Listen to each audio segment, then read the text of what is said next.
बच्चों की गर्मियों की छुट्टियां लगे अभी 2 दिन हुए थे। सुबह सुबह पापा का कॉल आ गया। बोले बेटा कब आओगी? मैंने अनमने मन से बोल दिया पापा कुछ पक्का नहीं, ऋषि टूर पर गए हैं, उनके आने के बाद देखती हूँ। पापा की आवाज़ रुआसी हो गई। बोले बेटा तुम्हारी माँ नहीं तो क्या हुआ? तुम्हारा मायका तो है और मैं तो हूँ। ऋषि से बात करो, जल्दी आ जाओ जी।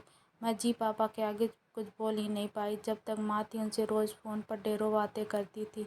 साल में एक बार गर्मियों की छुट्टी में मैं पूरे 10 दिन के लिए मायके जाती। वो सुख किसी जन्नत से कम नहीं होता था। बच्चों से ज़्यादा मुझे गर्मी की छुट्टियों का इंतज़ार रहता था, पर जब से माँ गई मेरा मायके जाने का मन ही नहीं करता। ऐसा लगता जैसे मेरा मायका ही ख़त्म हो गया। एक सूनापन, एक खालीपन सा ज़िंदगी में भर गया था। पापा एकदम शांत स्वभाव के थे, कम बोलते थे पर सबकी ज़रूरत का पूरा ध्यान रखते थे।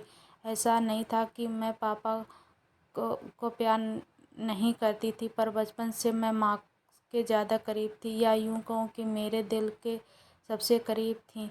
अपने सारे दुख सुख एक सहेली की भांति मैं उनसे साझा करती थी। आज सुबह सुबह पापा का कॉल आया तो मैं उन्हें मना नहीं कर पाई। पापा का दिल रखने के लिए ऋषि से बोलकर अगले हफ्ते की टिकट करवा ली और पहुंच गई मायके। आज जैसे ही दरवाजे पर पहुंची माँ की याद आ गई। ऐसा लगा जैसे वो अभी बाहर निकल कर मुझे गले लगा लेंगी। ये सोच के आंखें भर आई, किंतु आज माँ की जगह पापा बाहें फैलाए मेरा इंतज़ार कर रहे थे। सालों बाद पापा को गले लगकर खूब रोई। पापा ने अपने आंसू छुपाते हुए प्यार से मेरे सिर पर हाथ फेरा तो दिल थोड़ा हल्का हो गया। बहुत दिन बाद पापा को देखा, कमज़ोर लग रहे थे। वैसे तो भाई भाभी और पापा में सभी मेरा बहुत ध्यान रखते थे। बच्चे तो अपने खेल और मस्ती में व्यस्त हो गए, पर ना जाने क्यों मेरी नज़रें हर पल जैसे माँ को ढूंढती थीं। आज भी पापा पहले की तरह रोज़ खाने के बाद मेरी पसंदीदा मटका कुल्फ़ी लाना नहीं भूलते थे।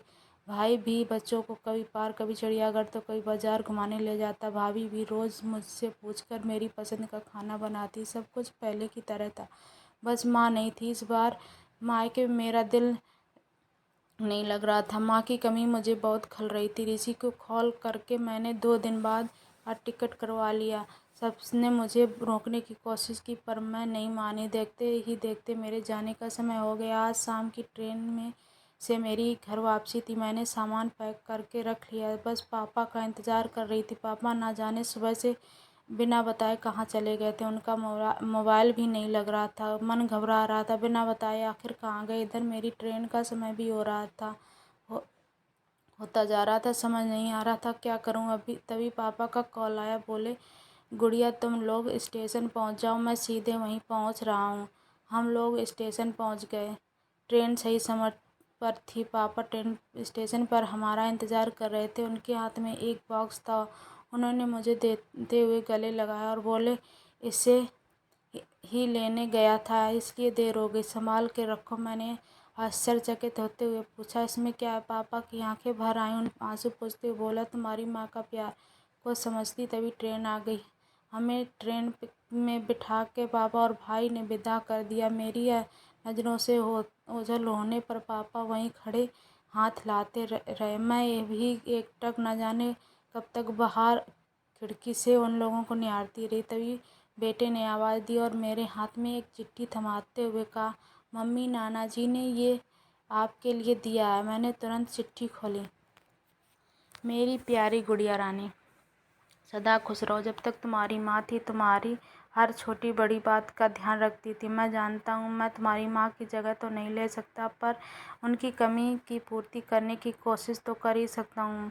आज तुम्हारी माँ होती तो हमेशा की तरह अपने हाथों से तुम्हारे लिए बड़ी पापड़ अचार बना के साथ भेजती। माँ के हाथ का तो नहीं, पर उनके स्वाद जैसा सब सामान एक दुकानदार से बनवाने की कोशिश की है। उम्मीद है तुम्हें पसंद आएगा। और हाँ बेटा, माँ नहीं है तो क्या हुआ, तुम्हारा मायका है और हम तो हैं। पहले की तरह तुम्हारा इंतज़ार रहेगा। ढेर सारे प्यार और आशीर्वाद के साथ, तुम्हारे पापा।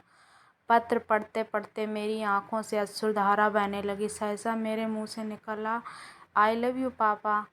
बात छोटी सी थी, पर उसमें अथाह प्यार समाहित था। ये सिर्फ मैं ही महसूस कर सकती थी। मायके से घर आए 1 महीना बीत गया था। अब पापा से रोज़ एक बार कॉल करके मम्मी की तरह घंटों बातें करती थी। Thank you for watching. अगर आप ऐसी और ही कहानियाँ सुनना और देखना चाहते हैं तो मेरे चैनल को प्लीज़ सब्सक्राइब करें, लाइक, कमेंट और शेयर करें। थैंक